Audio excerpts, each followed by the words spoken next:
प्रधानमन्त्री बन्नकै लागि र मन्त्री बन्नकै लागि काङ्ग्रेसलाई चाहिँ टिकाइरहने हो र सरकारमा गइरहने हो भन्ने हामी जस्तो व्यक्तिको कुनै औचित्य छैन। या त उहाँ महामन्त्री हुनुहुन्छ भने महामन्त्रीको त अहदा हो नि, हामीलाई याद छ नि त, विधानले निश्चित अधिकार दिएको छ। गिरिजाप्रसाद कोइराला पनि महामन्त्री थिए, देखेको छु उहाँको सानिध्य पाएको छु। त्यहाँ त सभापतिको केही चल्दैन थियो। त्यति पनि पद ओगटेर पनि बस्ने, रूपान्तरणको कुरा पनि गर्ने, अरू भने भएका पार्टीका कार्यकर्ताहरूको भावना पनि आफूमा मिसाउने, अनि गर्न नसक्नेपछि मार्ग प्रशस्त गर्नु पर्यो के, मार्ग प्रशस्त गर्नु पर्यो। बालकृष्ण खाँडलाई निलम्बन गर्नुपर्छ भनेर आवाज उठाउन काङ्ग्रेसले सक्दैन कि? काङ्ग्रेस कहिले पनि कुनै काङ्ग्रेसको पक्षमा बोल्छ, तर एउटा सिङ्गो व्यक्ति जतिसुकै पावर भए पनि काङ्ग्रेस सिङ्गै उसको पछि चाहिँ लाग्दैन है। यदि आर्जु राणा र मन्जु खाँडलाई अनुसन्धानको दायरामा तानियो भने काङ्ग्रेसले यो सरकार छोडेर फेरि आफ्ना नेता बचाउनको लागि सडकमा त आउँदैन। र अहिले आएर मानिलिनुहोस् उहाँको त्यस्तै थियो भने त्यो मुद्दा दर्ता हुने अवस्था हुने थिएन के, होइन? एउटा कुरा बुझ्नुहोस्, होइन? कि त मानिलिनुहोस् त्यो नागरिकको दबाबमा, अन्तर्राष्ट्रिय शक्तिको दबाबमा आएको हो भने। पछिल्लो केही समयदेखि निरन्तर चर्चामा रहेको भुटानी शरणार्थी प्रकरणले सिङ्गो राजनैतिक माहौललाई तताएको छ। मूलधारमा रहेका मुख्यतः दुईवटा दलहरू, संसदको सबैभन्दा ठुलो दल नेपाली काङ्ग्रेस र नेकपा एमालेका प्रभावशाली नेताहरू, पूर्व उपप्रधानमन्त्री, गृहमन्त्रीहरू यति बेला अनुसन्धानको लागि प्रहरी हिरासतमा हुनुहुन्छ र उहाँहरूको अनुसन्धान प्रक्रिया अगाडि बढेको छ। यही बिचमा संसदको सबैभन्दा ठुलो शक्ति जो लोकतान्त्रिक आन्दोलनमा आफूलाई अग्रणी दाबी गर्छ, नेपाली काङ्ग्रेस आफै अलोकतान्त्रिक बाटोमा हिँडिराखेको छ र काङ्ग्रेसको रूपान्तरण आवश्यक छ भनेर काङ्ग्रेसका युवा नेताहरू पनि काङ्ग्रेसभित्रै सङ्घर्ष गरिरहेका छन्। महामन्त्री गगन कुमार थापाले केही समय अगाडि निराश भावमा आफ्नो सामाजिक सञ्जालमा एउटा भनाइ पनि राख्नुभयो, थाकिसकेँ, अब इनफ भइसक्यो, काङ्ग्रेसभित्र लडाइँ लड्न र रूपान्तरण गर्न त्यति सजिलो छैन जस्तो पनि देखिन्छ विषयवस्तुहरू। यिनै विषयवस्तुहरूमा केन्द्रित रहेर नेपाली काङ्ग्रेसका महासमिति सदस्य डाक्टर सुभाष चन्द्र यादवसँग कुराकानी गर्दैछौँ। स्टुडियोमा हामीसँग डाक्टर सुभाष चन्द्र यादव हुनुहुन्छ। सर्वप्रथम स्वागत छ यहाँलाई। धन्यवाद। निकै ठुलो लोकतान्त्रिक आन्दोलनको विरासत बोकेको नेपाली काङ्ग्रेस आफै चाहिँ किन अलोकतान्त्रिक समयबाट प्रवेश गर्यो? अब विरासत बोकेर मात्रै आफ्नो क्यारेक्टर, आफ्नो विचारलाई बचाउन सकिँदैन। त्यो विरासत जब बोक्नुहुन्छ भने त्यो विचारमा एलाइन हुनु पर्यो र पार्टी सिङ्गो, कुनै पनि पार्टी निर्जीव हुन्छ, त्यसलाई जीवन्त गराउन नेतृत्वको आवश्यकता हुन्छ। नेतृत्व जब त्यो विचारमा अडिग हुन सकेन भने, लोकतान्त्रिक विचारमा अडिग हुन सकेन भने त्यो अलोकतान्त्रिक हुन जान्छ र काङ्ग्रेससँग पनि त्यही भएको हो। काङ्ग्रेसको चरित्रमा संस्थागत भ्रष्टाचार चाहिँ सँगै लेखिएर आएको हो, अहिले त त्यही देखिन्छ नि त। होइन, यो भुटानी शरणार्थीको प्रकरणको मात्रै कुरा होइन, कुनै न कुनै रूपमा धेरै ठुला घोटालाहरूमा काङ्ग्रेस नेतृत्व पनि जोडिएको छ, काङ्ग्रेस नेतृत्वको घाँटी जोडिएको छ भनेर भन्छन्। केही तथ्यहरूले प्रमाणित पनि गर्छ। तपाईँहरूकै प्रभावशाली नेता, केन्द्रीय सदस्य, पूर्व गृहमन्त्री यति बेला हिरासतमा हुनुहुन्छ। यो त काङ्ग्रेस जनको लागि नमिठो छेड पनि होला नि त। तपाईँले दुईवटा कुरा इस्तेमाल गर्नु। एउटा कुरा के भन्नु भने नेता भन्ने ठिकै हो, संस्थागत भन्दा त आज उहाँ जेल जाने स्थितिमा हुनुहुन्थेन नि त। संस्थागत भ्रष्टाचार भइसकेपछि त हामी तपाईँले यहाँ आएर चाहिँ राम्रो हो, जिन्दाबाद मुर्दाबाद गरिहाल्थ्यो नि त। हामीलाई त्यो स्वीकार्य छैन। एउटा के हो भने व्यक्तिको विचार बेग्लै भयो, पार्टीको विचार बेग्लै भयो। कार्यकर्ता पार्टीको विचारमा एलाइन हुन्छ, नेताले बल जबरजस्ती आफ्नो विचार लाद्न खोज्यो भने त्यहाँभित्र हुन्छ। त्यसैले के हो भने काङ्ग्रेस चाहिँ संस्थागत भ्रष्टाचारमा प्रवेश गरेको छैन अहिले, त्यो बुझ्नु पर्यो। तर देखिन्छ नि काङ्ग्रेसले अहिले खास गरेर पार्टी सभापति कि धर्मपत्नी आर्जु राणा देउबाको पनि यो भुटानी शरणार्थी प्रकरणमा नाम मुछियो। केही समय अगाडिदेखि सामाजिक सञ्जालमा अडियोहरू भाइरल भइरहेको छ र काङ्ग्रेसले आज संस्थागत रूपमा आर्जु राणालाई जोडेर मिडिया ट्रायल गरियो, मन्जु खाँडलाई जोडेर सोसल मिडिया ट्रायल भयो, मिडियाहरू उच्छृङ्खल भए, मिडियाले आरोप लगाइदिएको जस्तो भर्डिक प्रवक्ता मार्फत सार्वजनिक गर्यो, जो नेपाल सरकारको अर्थमन्त्री पनि हुनुहुन्छ। भनेको त संस्थागत रूपमा पनि दोषीहरूलाई बचाउनको लागि काङ्ग्रेस कहीँ न कहीँ सक्रिय छ नि। यो कुरा गरिरहनु पर्थ्यो र पारदर्शी रूपमा अनुसन्धान गर्न दिए त भइहाल्थ्यो, मिडिया ट्रायलको आवश्यकतै पर्दैन थियो। तपाईँलाई के लाग्छ भने काङ्ग्रेसको शक्ति भनेको एउटा व्यक्ति हो, त्यो चाहिँ पहिला त छोड्नु पर्यो। कसैको स्वास्नी हुँदैमा पुरा शक्ति लिएर बसाएछ र वहीँको हिसाबमा चलेछ भने हुँदैन त्यो। पार्टी प्रवक्ताले सार्वजनिक गर्नुभएको स्टेटमेन्ट मैले तपाईँलाई उद्धृत गरेको। पार्टी प्रवक्ता भन्दा आधिकारिक त डाक्टर सुभाष चन्द्र यादव पनि हुनु होइन होला, तपाईँ पनि इन्डिभिजुअल पर्सन हो। तर काङ्ग्रेसको विचारधारामा त्यो छैन नि त। मैले तपाईँले अहिले भर्खर बोलिराख्दा मैले त्यो अहिले क्लिप पनि हेर्न पाएको छैन। ठिक छ, हामी पनि देखौँला के भन्नुभएको छ उहाँले एक्ज्याक्टली, होइन। तर हामीले बुझेको काङ्ग्रेस भनेको संस्थागत भ्रष्टाचारमा लिप्त होइन र त्यो व्यक्तिको विचारमा चल्ने पार्टी होइन। बरु जुन व्यक्तिको विचार काङ्ग्रेससँग मिल्दैन त्यो व्यक्ति चाहिँ काङ्ग्रेसको बाहिर जाने हो कि। काङ्ग्रेसले कहिले पनि आजसम्मको इतिहासमा काङ्ग्रेसले कहिले पनि त्यो भ्रष्टाचारलाई जो संस्थागत गरेको छैन। त्यो गरेको भए काङ्ग्रेसले त्यो भ्रष्टाचारको पैसाबाट काङ्ग्रेस चलेको भए आज काङ्ग्रेसका ठुला ठुला नेताहरू चाहिँ खोरमा भनौँ न जेलमा जाने थिएन होला, भ्रष्टाचार गर्ने या तपाईँको पार्टीभन्दा बाहिर रहेर उहाँहरूलाई चाहिँ बाहिर राख्ने अवस्था आउने थिएन होला, होइन। तर अहिले जुन तपाईँले भन्नुभएको त्यो नौलो कुरा आयो, त्यसको लागि हामी चाहिँ सङ्घर्ष गर्छौँ, त्यस्तो हुन दिँदैन। तर कङ्ग्रेसले कम्तीमा बालकृष्ण खाँड यो प्रकरणमा पक्राउ पर्नुभयो। देशको गृहमन्त्री हुनुहुन्थ्यो, गृह प्रशासन आजभन्दा 6 महिना अगाडिसम्म उहाँ देशको शान्ति सुरक्षा हेर्नुहुन्थ्यो। त्यो समयमा गृह प्रशासनको दुरुपयोग गरेर सङ्गठित अपराध भयो। यो प्रहरीको अनुसन्धानले भनेको, मैले भनिरहेको कुरा होइन, अहिलेसम्म आएका कुराहरू यिनै हुन्। अब त्यो बालकृष्ण खाँडलाई निलम्बन गर्नुपर्छ भनेर आवाज उठाउन कङ्ग्रेसले सक्दैन कि। यहाँ त तरुण दलले अथवा कुनै तपाईँको पार्टीको भातृ सङ्गठनले हाम्रा नेताहरूको नाम मुछियो, हामीलाई आपत्ति छ भनेर विज्ञप्ति जारी गर्नुहुन्छ भने तपाईँले भन्नुभएको स्टेटमेन्ट कङ्ग्रेसले मान्छ भन्ने कुरा पत्याउने किन? होइन, सुन्नुहोस्, अब काङ्ग्रेसले मान्छ भन्दा तपाईँ तरुण दलको नाम लिनुभयो, अरू भातृ सङ्गठनको नाम लिनुभयो। त्यो कङ्ग्रेसको भातृ सङ्गठन हो नि। अनि तपाईँले देख्नुहोस् न, त्यसमा तपाईँ हेर्नुहोस् न त्यो विज्ञप्तिमा के छ। बालकृष्ण दाई पक्राउँदाखेरि त केही थिएन। जब मानिलिनुहोस् हाम्रो सभापतिजीको श्रीमतीको नाम आयो, हाम्रो केन्द्रीय सदस्यको नाम आयो, अनि त्यसपछि त्यो विज्ञप्ति आयो के। त्यो त आफैमा विवादास्पद हो नि त। कुनै व्यक्तिको लागि आएको हो विज्ञप्ति, त्यसै त संस्थागत होइन। व्यक्तिको लागि कङ्ग्रेसको भातृ सङ्गठनहरू दुरुपयोग भयो भनेर मान्न पाइयो होइन। व्यक्तिले बनाएपछि त व्यक्तिको लागि बोल्छ नि भातृ सङ्गठन। अहिले के अवस्था छ भातृ सङ्गठनको? व्यक्तिले बनाएको भातृ सङ्गठन मनोनित गरेर आउनु भएको, मनोनित भएर सिङ्गल राखेको हो। त्यो सिङ्गलसँग त जे पनि लेखाउँदा हुन्छ नि त, त्यो त होइन नि।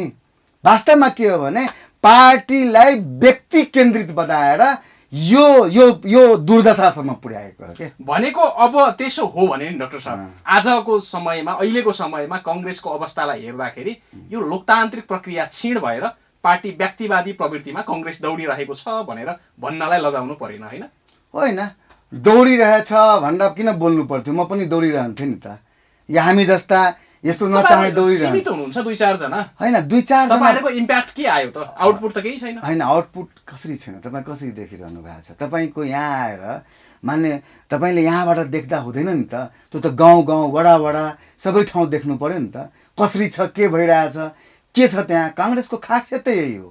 काङ्ग्रेस कहिले पनि कुनै काङ्ग्रेसको पक्षमा बोल्छ, तर एउटा सिङ्गो व्यक्ति जतिसुकै पावर भए पनि काङ्ग्रेस सिङ्गै उसको पछि चाहिँ लाग्दैन है। काङ्ग्रेसमा विचारधाराको आधारमा जुडेको व्यक्तिहरू हो। काङ्ग्रेस परिवर्तनका वाहक हो। काङ्ग्रेसले त्यस्ता व्यक्तिहरूलाई बढाएर फाल्छ के। त्यसमा त्यो चाहिँ तपाईँले भन्ने कुरा भयो। म तपाईँकै उदाहरण प्रस्तुत गर्न चाहे। तपाईँको बुवाले नेपाली कङ्ग्रेसको राजनीति गरेकै कारणले गर्दा जीवनको आहुति दिनुभयो, रगत बगाउनु भयो, शहीद हुनुभयो। तपाईँको आमा पनि नेपाली कङ्ग्रेसको ठुलै पोस्टमा पुग्नुभयो, निर्वाचित जनप्रतिनिधिबाट जनमत लिएर उहाँ मनोनित भएर टिका लगाएर चाहिँ आउनु भएको थिएन। तपाईँ त्यही पार्टीको केन्द्रीय सदस्य 14औं महाधिवेशनमा केन्द्रीय सदस्यको उम्मेदवार हुँदै गर्दा विधानले नचिनेको मान्छेसँग पराजित भएर अदालतमा मुद्दा लडिरहनु भएको छ। तपाईँ अहिले त तपाईँ कङ्ग्रेसको नेता भन्दा नि कङ्ग्रेस पीडित हो नि त। तपाईँ आफैलाई कङ्ग्रेसभित्रबाट न्याय पाउन सक्नुहुन्न भने, तपाईँ थिति बसाल्न सक्नुहुन्न, त्यो लोकतान्त्रिक चरित्र छैन भने, अनि यसले नागरिकहरूलाई थिति बनाउला, नागरिकहरूलाई न्याय दिला भन्ने अपेक्षा आम जनताले गर्नु जायज हो र? होइन, आम जनताको कुरा त पछि आउँछ नि त। पहिला त त्यहाँ भएका कुरा तपाईँले भन्नुभयो नि त। आम जनता त त्यसपछिका हो नि त। आखिर पार्टी पनि देश र जनताको लागि बनेको हो। तर तपाईँले उठाएको कुरा, ल कार्यकर्तासँग पनि न्याय नगर्न सक्दा पार्टी कस्तो होला?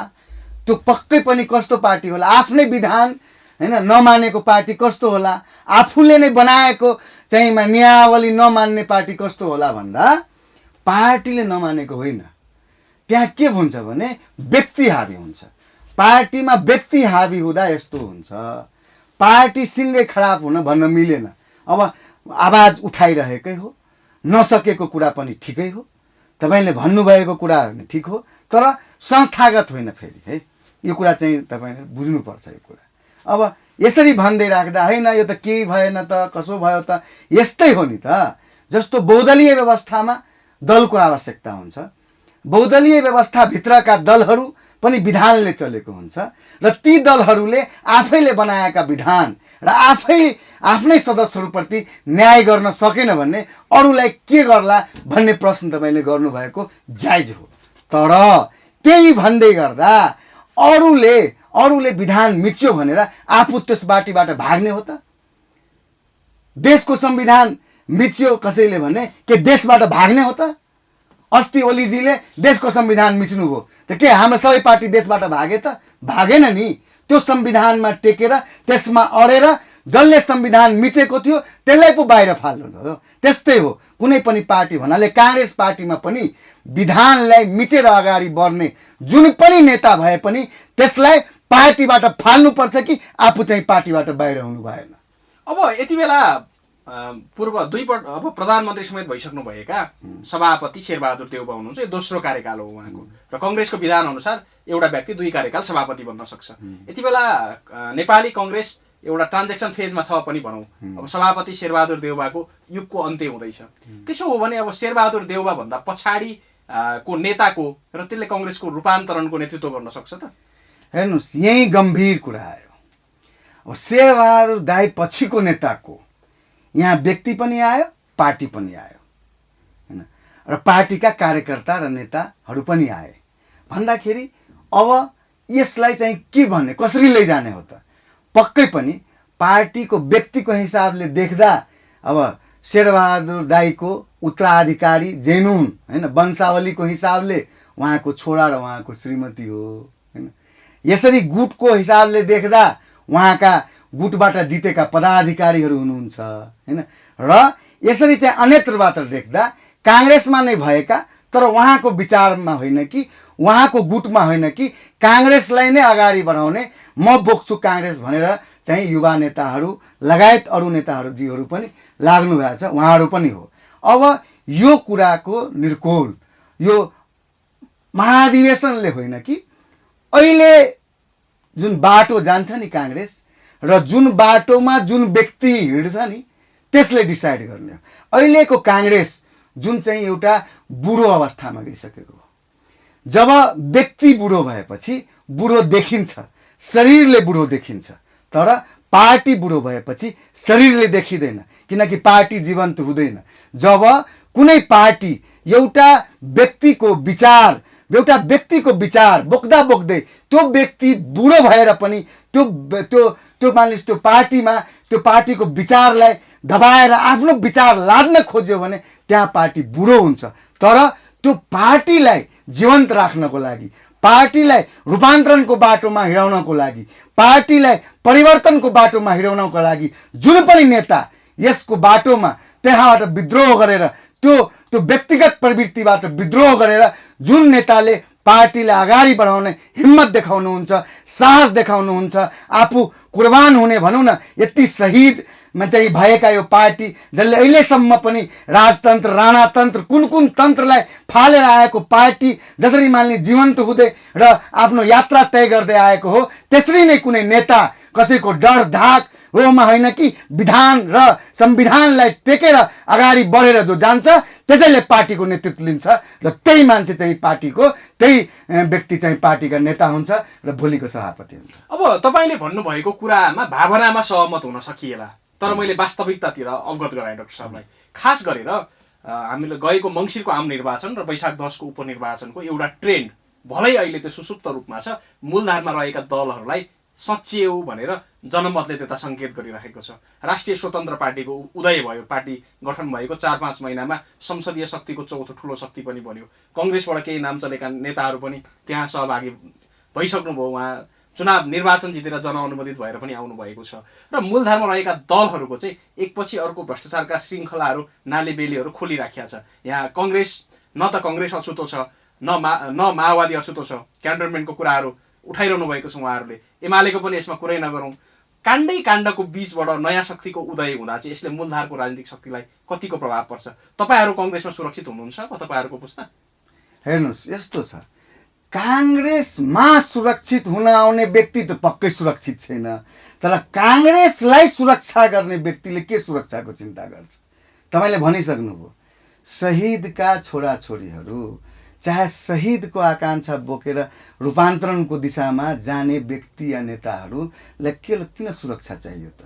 अब मानिलिनुहोस् काङ्ग्रेसलाई नै भजाएर खाने, काङ्ग्रेसलाई नै देखाएर आफ्नो पद ओगिटिने व्यक्तिहरू त पक्कै सुरक्षित छैन, तर काङ्ग्रेसलाई नै बचाएर जाने राजाको टाइममा, राणाको टाइममा, अहिले माओवादीको जनयुद्धहरूमा बचाएर जब काङ्ग्रेसबाट कार्यकर्ताहरू जनताको चाहिँ डरले भाग्ने अवस्था थियो, त्यति बेला आफ्नो सिना थपेर विचारधाराले जिउँदा राख्ने व्यक्तिका परिवार र त्यस्ता विचारधारा बोक्ने व्यक्तिहरू जबसम्म काङ्ग्रेसमा छ तबसम्म त्यस्तो अवस्था आउँदैन। तर अहिले त त्यो देखिएन नि। तपाईँले भन्नुभएको जस्तो कङ्ग्रेसलाई भजाएर खानेहरूकै हालिमुहाली छ, तपाईँहरू ठुलो ठुलो हेरेर मात्रै बस्नुहुन्छ कि केही गर्न सक्नुहुन्न?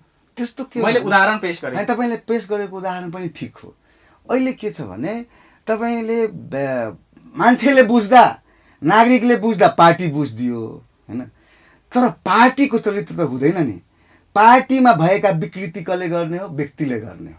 यहाँ चाहिँ मानिलिनुहोस् एउटा व्यक्तिले नेतृत्वले त गरे, तर जुन कार्यकर्ताहरू पनि नेतृत्वको तल जसले चाहिँ काङ्ग्रेसमा नै आफ्नो राजनीतिक भविष्य देखेको छ, काङ्ग्रेसको माध्यमले नै देश र समाजलाई सेवा गर्ने विचार चाहिँ बोकेको छ, तिनीहरूको लागि अप्ठ्यारो आएको अवस्था पक्कै पनि हो। त्यो पनि अरूको कारणले होइन, त्यो व्यक्तिहरूको आफ्नो कारणले। कहीँ न कहीँ उहाँहरूलाई आफ्नो पदको लोभ, कहीँ न कहीँ उहाँहरूलाई आफ्नो संरक्षणको लोभ कारबाही गर्ला कि होइन, फेरि यति दिन बोकेको अनि कसरी जाने, अवसर पाउने बेलामा फेरि अवसर वञ्चित भइएला कि, यति दिन बसेको 10 साल 20 साल 25 सालको लगानी भएको, अनि फेरि कहाँ जाउँ के गरौँ, अनि बोल्दा नेतृत्व चाहिँ रुष्ट हुने, नबोल्दा आफू समाप्त हुने, नबोल्दा पार्टी समाप्त हुने। तपाईँले एकदम ठिक भन्नुभयो के, त्यो पार्टीको के हुन्छ नि, पार्टीको छवि बिग्रेर पो त्यहाँ राष्ट्रपति जी जित्नु भएको ठाउँमा रिसेन्टली त्यही गठबन्धनबाट तुरुन्तै चाहिँ मानिलिनुहोस् त्यो अरू व्यक्ति गएर त्यो मान्छे पनि लडेको नराम्रो त होइन, उहाँ पनि जीवन दिनुभएको यो पार्टीमा, कहिले त्यस्तो लाभको पद पाउनु भएको छैन, बरु सांसदमा त्यो सेवै गरेको, त्यही पनि किन हार्नुभयो त? त्यसको मूल कारण पार्टीको नेतृत्ववर्गको जुन विचार, पार्टीमा जबरदस्ती भ्रष्टाचार जस्ता विचारहरू फेरि कार्यकर्ताले देखिरहेको छ, जनताले देखिरहेको छ, त्यो सबै कुराहरू जुन आएको छ नि, त्यसले चाहिँ कहीँ न कहीँ मान्छेमा विश्वास छैन के। त्यो विश्वास अर्जन गर्नको लागि पनि, त्यो विश्वास तपाईँको जनमानसमा फैलाउनको लागि पनि अहिलेको अवस्थामा पार्टीलाई यस्तो छोड्ने होइन के। पार्टीभित्र जुन हामी सडकमा गर्दैछौँ त्यो पार्टीभित्र एक कुरामा विधान कहाँ मिच्यो, के गर्यो, आफ्नो पदको लागि होइन के। पदको लागि चाहिँ 2टा मन्त्री दिनु, 3टा मन्त्री दिनु, हास्यास्पद कुरा आउँछ होइन। यहाँ फेरि के आउँछ भने त्यो लागेका पनि नेताहरू पनि त्यही पदको लागि हो। त्यसैले अब चाहिँ खतरा के भयो भने काङ्ग्रेस पार्टीलाई त्यस्तै राख्ने हो कि अब भजाएर खाँदै 15% 5%मा लग्ने हो कि, यो प्रश्न चिन्ह छ।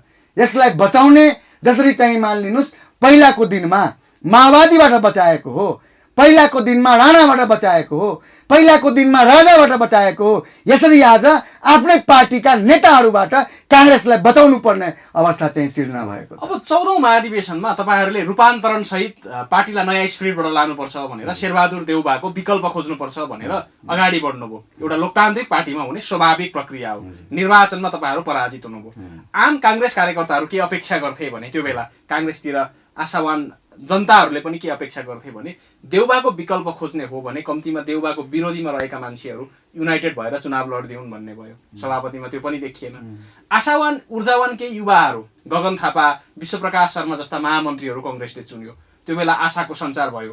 अब अहिले अवस्था कस्तो भयो भने न त तपाईँहरूले शेरबहादुर देउबालाई विस्थापन गर्न सक्नुभयो त्यो समयमा, न त अब अहिले निर्वाचित भएका महामन्त्रीहरूले कार्य सञ्चालन गर्न सक्नुभयो, पार्टी सभापतिले केही गर्नै दिनुहुन्न भन्ने आशयको स्टाटस गगन कुमार थापाले राख्नु भएको छ। त्यो डाक्टर साहबले पनि हेर्नुभयो होला। भनेको कङ्ग्रेस यो अकर्मण्यताको स्थितिमा एकातिर झेलिराखेको छ, अर्कोतिरबाट यही बेला तिमीहरू रूपान्तरण हौ है, नत्र भने तिमीहरू सकिने खतरा छ भनेर जनताले घन्टी बजाइराखेका छन्। अर्कोतिर भ्रष्टाचारका काण्डहरू छताछुल्ल भइरहेका छन् र काङ्ग्रेस नेतृत्व प्रोटेक्सन गरिरहेछ। अब तपाईँहरू जस्ता, मेरो मूल प्रश्न अहिले पनि तपाईँहरू जस्ता 2-4 जनाले यो कङ्ग्रेसलाई बचाउन सक्नुहुन्छ कि हुन्न भन्ने नै हो। हेर्नुहोस्, अब मानिलिनुहोस् त्यो अवस्थाको जुन कुरा तपाईँले गर्नुभयो नि, बचाउन सकिन्छ कि सकिँदैन, त्यो त आसक्ति राख्ने मान्छेहरूको हो के। सकिँदैन भने किन गरौँ, सक्छौँ, आफूले प्रयास गर्ने हो होइन। अब त्यो कुरा त कार्यकर्तामा पति पनि डिपेन्ड गर्छ नि त। तपाईँले कुरा भन्नुभयो नि त, सभापतिजी मात्रै होइन के। अब एउटा मानिलिनुहोस् महामन्त्रीज्यूले यस्तो स्ट्याट्स लेखिसकेपछि सकिएन, गर्न दिएन भनेपछि हामीले पनि बुझ्नु पर्यो कहाँ गर्न दिएन, हामी छौँ नि। तपाईँले भन्नु पर्यो नि त, दोष देखाएर मात्रै भएन नि। के भयो त, कुन कारबाही देखा जाला। मान्छेले मानिलिनुहोस् राज्य चाहिँ त्यो राजासँग विद्रोह गर्दा थुनामा बस्या होइन, 7 साल गया होइन के। यो पार्टीको सभापतिले गलत काम गर्दा रोक्दा थुनामा पठाउँछ त, के गर्न सक्छ त। त्यति पनि पद ओगटेर पनि बस्ने, रूपान्तरणको कुरा पनि गर्ने, अरू भने भएका पार्टीका कार्यकर्ताहरूको भावना पनि आफूमा मिसाउने, अनि गर्न नसक्नेपछि मार्ग प्रशस्त गर्नु पर्यो के, मार्ग प्रशस्त गर्नु पर्यो। भनेको यदि महामन्त्रीहरूले, अहिले निर्वाचित महामन्त्रीहरूले काम गर्न सक्नु भएन भने उहाँहरूले त्यो स्ट्याटस राख्न जरुरी छैन। उहाँहरू त्यो पद छोडेर कार्यकर्ता समितिमा आउनुभयो भने अनि त्यहाँ गएर विद्रोह गरौँला। या त आफ्नो नेतृत्वमा स्टार्ट गर्नुहोस् या कसैको लागि नेतृत्व गर्नुहोस्।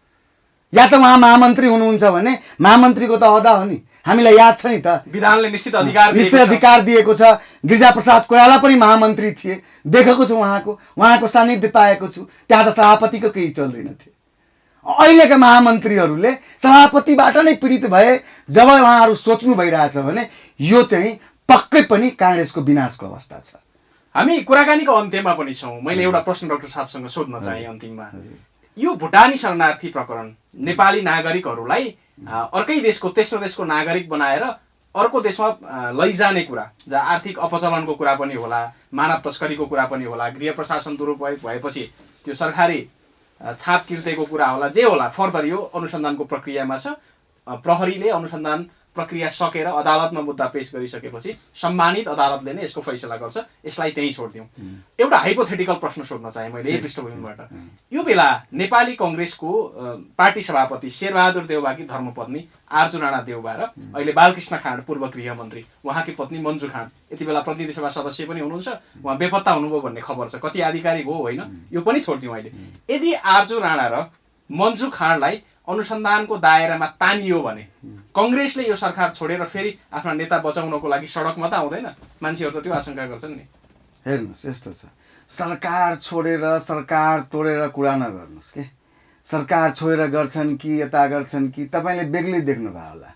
मैले त के देखेको भने एउटा प्रधानमन्त्री गृहमन्त्री नियुक्त गर्दा, त्यो पनि आफ्नो पार्टीका गृहमन्त्री नियुक्त गर्दा आफ्नो विचारधारामा आफ्नो लागि जे पनि गर्न सक्ने चाहिँ नेतालाई नियुक्त गर्छ। त्यो भएको पनि हो। र अहिले आएर मानिलिनुहोस् उहाँको त्यस्तै थियो भने त्यो मुद्दा दर्ता हुने अवस्था हुने थिएन के होइन। एउटा कुरा बुझ्नुहोस् होइन, कि त मानिलिनुहोस् त्यो नागरिकको दबाबमा, अन्तर्राष्ट्रिय शक्तिको दबाबमा आएको हो भने मानिलिनुहोस् न, अन्तर्राष्ट्रिय शक्ति अमेरिकाको कान, अमेरिकाले निहालिरहेछ, उसले केही भन्यो होला, कुटनीतिक नियोगबाट कुराहरू आयो होला, त्यसको दबाबमा मात्रै त्यो खेपखाप गर्नको लागि त्यस्तो कुरा छ भने त्यो एकदमै नराम्रो कुरा हो। त्यो कुराको पछि चाहिँ काङ्ग्रेस पुरै लाग्नु भएन होइन। सरकारको गिराउने चाहिँ भत्काउने उठाउने यो खेल, यो त तपाईँले पहिला पनि देखिसक्नु भयो नि त। पहिला के देख्नुभयो भने विचारै नमिल्नेसँग गठबन्धन गर्यो होइन। अब गठबन्धन गर्दाखेरि किन गर्यो तपाईँले थाहा छैन नि। म तपाईँलाई भन्छु गठबन्धन गर्दा किन गर्यो होइन। मेरै क्षेत्रमा, मेरै बाबाको हत्या भएको क्षेत्रमा माओवादीले भनिरहेछ म गरेको छु भने त्यसै क्षेत्रमा त्यहीका जनता जसले सङ्घर्ष गरिरहे त्यसलाई माओवादीमा भोट दिन लगाइयो। हेर्नुहोस् है, तपाईँ आफैले पनि माओवादीलाई भोट हाल्नुपर्ने परिस्थिति बन्यो। परिस्थिति बन्यो, त्यो अर्को कुरा हो, मैले हालेको छैन है, तपाईँ बुझ्नुहोस् यो कुरा। अब यस्तो कुराहरूमा होइन, यस्तो कुराहरूमा जाँदा तपाईँ के बुझ्न सक्नुहुन्छ भने यहाँ चाहिँ के भइदियो, काङ्ग्रेस समाप्त होस् त होस्, आफू चाहिँ बाँचेसम्म। अब कति उमेर होला भन्नुहोस् न, उमेर कति होला त? अहिले चाहिँ भएको अब सभापतिजीको उमेर कति होला? 10 साल म्याक्सिमम, त्यही न हो। अब राम्रोसँग बाँच्न सक्ने धेरै भयो भने 10 साल उहाँ फिजिकली मेन्टली स्टेबल भएर, अनि 10 सालमा यो पार्टीलाई चाहिँ जति गर्दा पनि 15% होला तल त खस्किँदैन। र त्यसमा नै मानिलिनुहोस् पदमा बढाउनु भयो भने उहाँको त पुरा होला, तर अरू पार्टीको अवस्था के होला त? यहाँ त प्रश्न छिन्छ नि त, के होला त अवस्था पार्टीको? त्यसैले के छ, तपाईँले भनिराख्दा एउटा नेपाली काङ्ग्रेसको मात्रै होइन, सबै पार्टीहरूको स्थिति यस्तै छ। सबै पार्टीहरू यसमा मुछिएको छ। नेपाली काङ्ग्रेस र माओवादीको सम्बन्ध या अहिलेको सम्बन्ध धेरै पुण्य र धेरै ऊ पनि छैन। गठबन्धन गरियो, फेरि गठबन्धन तोड्यो, फेरि गठबन्धन गरियो। अब यो त एउटा व्यक्तिको मनमा, एउटा समूहको, एउटा चाहिँ पद ओगट्ने व्यक्तिहरूको नेताहरूको स्वार्थको सम्बन्धमा यो चल्ने हो। कहिले गर्ने, कहिले तोड्ने, कहिले यो गर्ने। अब तपाईँले भन्दै गर्दा अब यसै न्युमा तोड्नु छ भने तोड्छ होला, होइन? त्यसले के फरक पर्यो त? मानिलिनुहोस् त्यसले के फरक पर्छ? मानिलिनुहोस् सरकारमा या पार्टीमा त्यसले के फरक पर्छ? पहिला पनि प्रधानमन्त्री गृहमन्त्री पार्टीकै थियो, त्यसरी चाहिँ सरकार बनाउने स्थिति आएन भनौँ न। अब अहिले गठबन्धन मेन्टेन हुँदा पनि अब सरकार अर्कैको छ, राम्रो कामहरू गर्न पाइरहेको छैन। अब पछि काङ्ग्रेसकै भइहाल्यो भने कुन ठुलो परिवर्तन हुने कुरा हो र? मानिलिनुहोस् त्यस्तो व्यक्तिहरूको नेतृत्वमा भयो भने। त्यसैले समग्रमा हेर्दाखेरि के लाग्छ भने एउटा चाहिँ सशक्त रूपमा, जस्तो देशको परिवर्तनको लागि शहीद भए नि, व्यक्तिहरू शहीद भए, तर देशमा परिवर्तन त आयो, परिवर्तन आयो। पार्टीमा लागेर शहीद भए, पार्टीभन्दा बाहिर होइन, पार्टीमा लागेर शहीद भए र परिवर्तन ल्याए। तर त्यहाँ पार्टीको विचारधारामा लागेर भए र त्यो विचारधारालाई हाइजेक कसले गर्यो? पद प्राप्त गर्नेले गर्यो। अब त्यसलाई के भन्नुहुन्छ त? त्यसरी नै त्यो पार्टीको विचारधारालाई हाइजेक गरेर आफ्नो विचार, विधान विपरीतका विचारहरू लाद्न खोज्नेसँग जसरी हामी बाहिर लड्छौँ नि, त्यसरी नै पार्टीभित्र पनि एकदम लड्नु पर्यो के? त्यो भनेको लड्न त बाहिर तयार हुनु, एकदम तयार छौँ हामी, एकदम तयार छौँ। यसमा कुनै शङ्का गर्नु भएन। या त लडौँ या त सकौँ। सकौँ भन्नाले के तपाईँले भन्नुभयो? मैले भनिहालेँ नि, 10 वर्ष मात्रै मान्ने त्यस्तो मेन्टालिटीको के सोच्छ त परिवर्तन, हो नि? अब जसरी पनि अब जति भए पनि अब यसपालि 30% आयो, अब पछि 25 आउँला, एकपछि अरू 20 आउँला, त्यसमा पनि मन्त्री प्रधानमन्त्री भइ नै रहेछ। हेर्नुहोस् न त प्रचण्डजीको कति पर्सेन्टेज हो? भनेपछि प्रधानमन्त्री बन्नकै लागि र मन्त्री बन्नकै लागि काङ्ग्रेसलाई चाहिँ टिकाइरहने हो र सरकारमा गइरहने हो भन्ने हामी जस्तो व्यक्तिको कुनै औचित्य छैन। हामी त्यसरी पदको लागि चाहिँ त्यसमा आएको होइन। तर कसैले भन्दैमा अब यहाँबाट चाहिँ लखेड्दैमा भाग्ने पनि होइन के? यहीँ बसेर जसरी देशमा बसेर देश र जनताको लागि चाहिँ सङ्घर्ष गरिन्छ नि, त्यसरी नै त्यही पार्टीमा बसेर त्यहाँका कार्यकर्ता र कार्यकर्ताका माध्यमले जनता र देश, यो नेपाल आमालाई कसरी यसको पात्रहरूबाट मुक्ति दिलाउने हो, त्यो बाटोमा लाग्ने हो के? समय र विचारको लागि विशेष धन्यवाद छ।